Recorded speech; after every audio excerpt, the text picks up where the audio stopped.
look, Bolton's going to fight, but Trump doesn't care if he gets convictions. He just wants the harassment. This is real. It is the fact that Bolton has to pay a lawyer is all Donald Trump wants, sadly.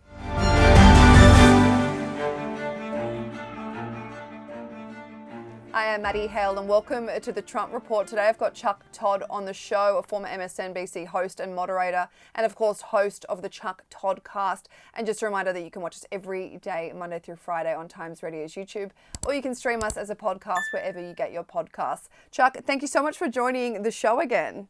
Good morning, Maddie. Morning for me, so thank you.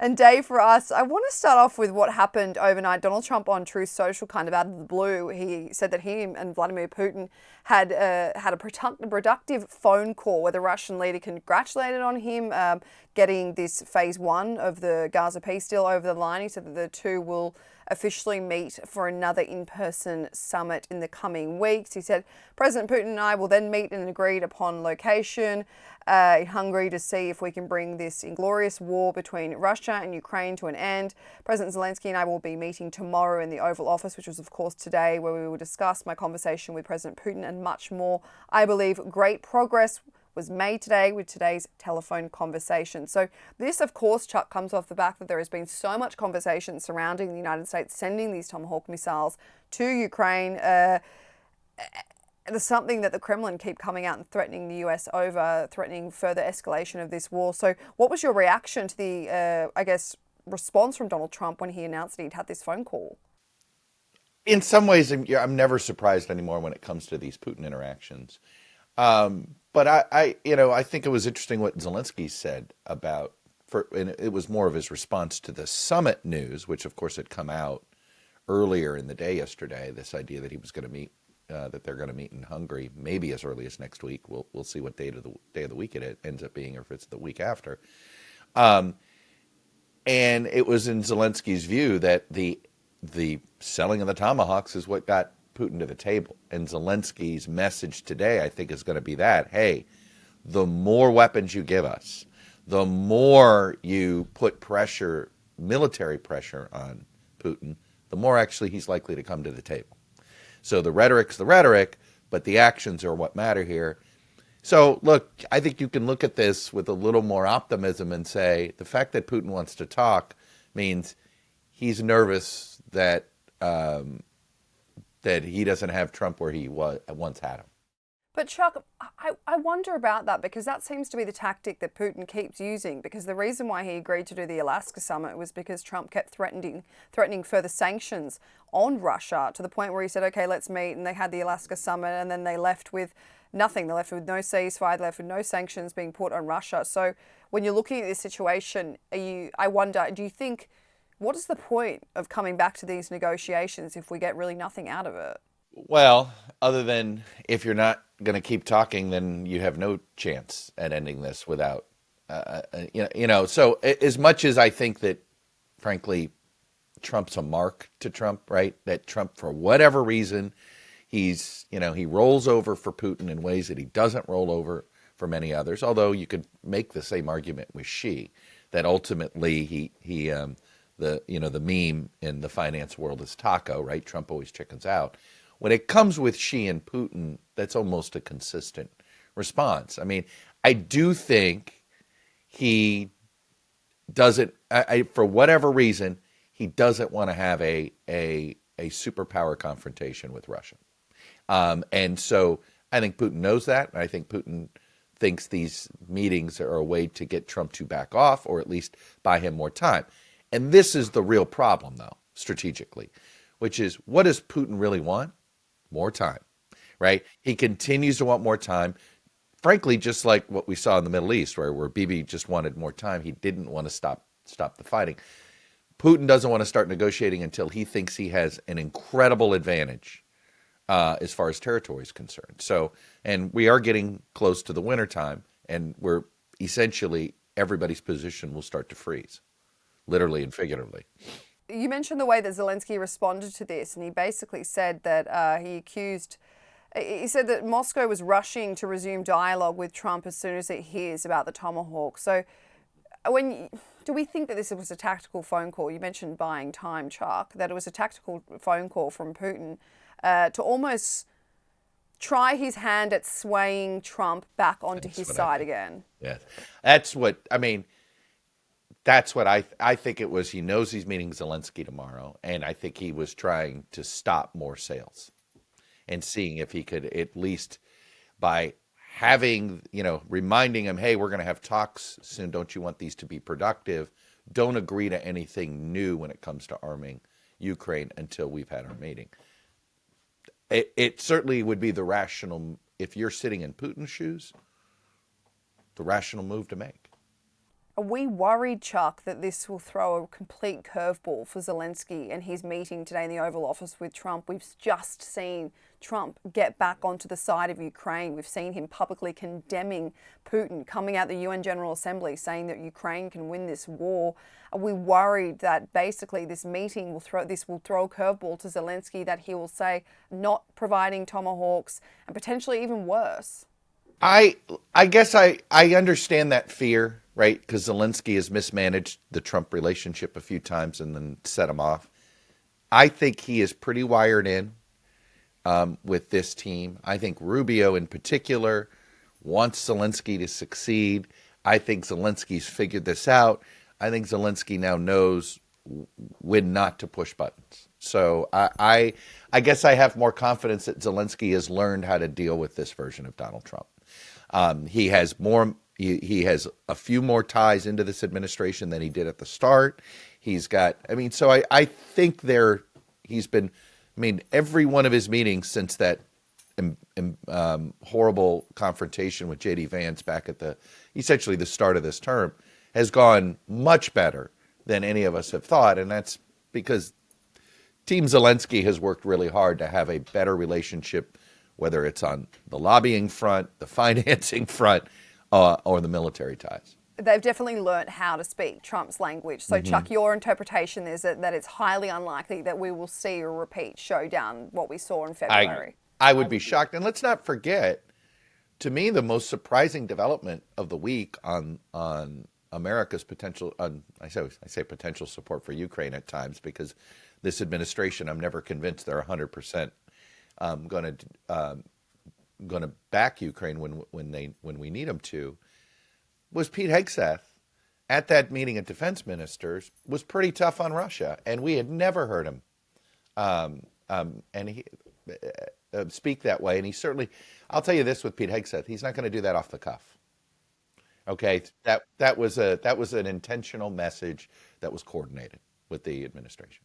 And we heard Scott Bessent come out and say that Pete Hegseth had kind of ordered him to look into this new plan where they would slap China with a levy that would, I think it was a 500% levy, and they would use that money to create a victory fund for Ukraine to fund them for another year in this war. I think it was $120 billion that Ukraine's team said it would probably cost to go for another year. But moving on, Chuck, to a kind of a bizarre thing that I wanted to talk to you about. Trump, after he had this phone call with Putin, he said that they spent a great deal of time talking about trade between Russia and the US when the war with Ukraine is over. We know that that's a lot of incentive for Russia. They want to do a lot of trade with the US. They want their economy to start booming again. But here's what was published after that phone call. A proposal made by Kirill Dmitriev, the Kremlin's economic envoy. He suggested building an undersea tunnel 70 miles long, linking Alaska and Russia, calling it the Putin-Trump Tunnel. That would be completed within 8 years, cost $8 billion, and they would get Elon Musk's construction company, the Boring Company, to build it. Dmitriev said that it would symbolize unity, but I just had to get your reaction to this, Chuck. It seems like it would be a big waste. We've got a lot of tunnels that would be a good idea. That's not one of them. In fact, I think, whether it's, I think Elon Musk had claimed that he could build a tunnel from Los Angeles to Las Vegas and to speed up that time. That makes a heck of a lot more sense, like as a public transportation assistant. I have to say, look, I don't want to sit here and say it's crazy, right? You guys have a pretty important tunnel with another country, all right? It's not the craziest thing in the world, but Russia and the United States having a tunnel. I'll tell you what makes me suspicious of the idea is Russia doesn't like the fact that they sold Alaska to the United States, and we know that people around Putin would love to get, think that territory is Russian territory, that it is not American territory. So, no, I wouldn't trust them on this. But bizarre is, it's funny you say bizarre and Trump, and it's sort of like I feel like we need a new word. I don't know if bizarre does the trick. I think that is literally my most common word that I use when I'm doing this show, Chuck, actually. But speaking of bizarre, a situation that's also happened in the last few days. On Wednesday, Trump said that he'd actually got Narendra Modi to agree to stop buying Russian oil months after he slapped India with his 25% penalty tariff for continuing to do so. Trump told reporters that Modi would halt purchases within a short period of time, claiming it was a big step. He said it wouldn't happen immediately, but he was working to do so. He said, I was not happy that India was buying oil, and he assured me today that they will not be buying oil from Russia. That's a big step. Now I've got to get China to do the same thing. And then an Indian government spokesperson said the discussions were still ongoing with the US, but the US had shown interest in deepening energy cooperation with India, but there are consistent priorities to safeguard the interests of the Indian consumer. So that's kind of what we got. And then on Thursday, Chuck, an Indian Foreign Ministry spokesperson denied that this conversation even took place between Trump and Modi. They said, I can say to the best of my knowledge that there was no conversation between Prime Minister Modi and President Trump yesterday. This, of course, in conjunction with the fact that Russia's Deputy Prime Minister said that we continue to cooperate with our friendly partners. So, I mean, what is the truth here, Chuck? Because it's a very big thing for Trump to come out and say that he's managed to sway Modi to look into partners, but then for them to come out and say this conversation didn't take place. Well, this is very common with Trump, right? When it comes to negotiating. And in fact, he's a big fan of essentially making up a negotiating stance of who he's negotiating with, especially if he's trying to get them to a certain place. Well, I got them to agree. And then you almost make your negotiating partner. It's a tactic of his that he uses quite a bit. And it's almost make them say that you disagree with that goal. And then it becomes, well, we're still trying to work it out. Look, Modi has a reputation of telling people what they want to hear. So, this is one of those situations when you're dealing with Modi and Trump, you have to assume everything you hear is true and all of it is not quite right. Does that make sense? Meaning, so, if you're Modi and you're trying to improve your relationship with Trump, we're working on it. We want to stop buying that oil. What Modi really wants, and what the administration, what that Indian official was really confirming is, we'll stop buying Russian oil if you give us a deal so that we could buy oil in the Gulf states, essentially for the same price. They're getting discounted oil from Russia. Where else would they go other than Venezuela and Iran for like similar prices? Oh, I think Donald Trump will tap his piggy bank in the Gulf states when he asks the Saudis or UAE for favors. They're more likely to do them for him right now. So I think that's what Trump thinks he can pull off here. But look, the Indians aren't going to do this without having the access to cheap oil that they've got from Russia. So this is going to cost us or somebody money if we really want them to do this. And I think it's going to be much harder to get the Indians off of Russian oil than we think. Chuck, on a domestic level, former National Security Advisor John Bolton has officially been indicted by a federal grand jury in Maryland on charges of mishandling classified information. This has made him the third political opponent of Donald Trump's to be charged in the last few weeks. Bolton was charged with 8 counts of transmission of national defense information and 10 counts of unlawful retention of NDI. So it's alleged that he was also sharing secret national defense information on his personal emails and messages. So can you walk me through this? Do you consider them pent-up charges, or is this something real to be looking at? Well, the thing is that this is one of those situations with national security folks that it is really easy to go home with classified material. Part of the problem is in our system, we overclassify. We classify a lot of things. And so you can sort of ramp up or down those charges depending on how much you want to punish somebody. There is a bit of, call it prosecutorial flexibility when it comes to if you want to prosecute somebody for this, you can. So I think this isn't, while I think the Comey situation never comes to trial, this one could. Right now, do I think he gets convicted? I don't. especially if it's a jury trial, because I do think the fact that Donald Trump has publicly stated that he ordered essentially his Justice Department to do these things, that makes making these prosecutions stick extraordinarily hard. That's why I assume the Comey indictment just gets completely thrown out by a judge, where I think they actually have material evidence, right, with Bolton, actual, whether it's the digital files or paper itself. So he's probably going to have to go through the process. But Bolton was not going to plea. Like, normally you do these charges because you're just trying to get a conviction, and most people just plea down, right? They just plea bargain the charges down. He's not going to do it because he wants to fight this. And so I think he gets off in a jury trial, but he's probably going to have to go to trial with this.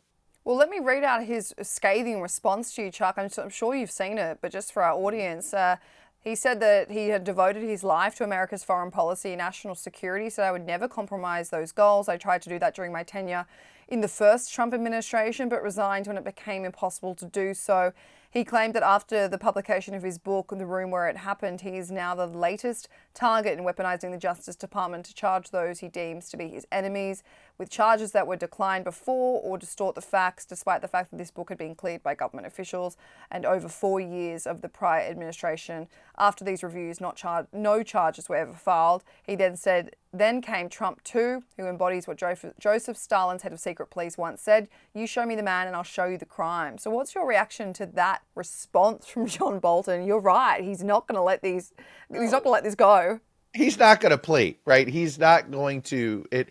And the point is that he did not, there are plenty of people that have served in government in his position and similar positions where you've had a pretty high level security clearance, where people have gone home with this stuff.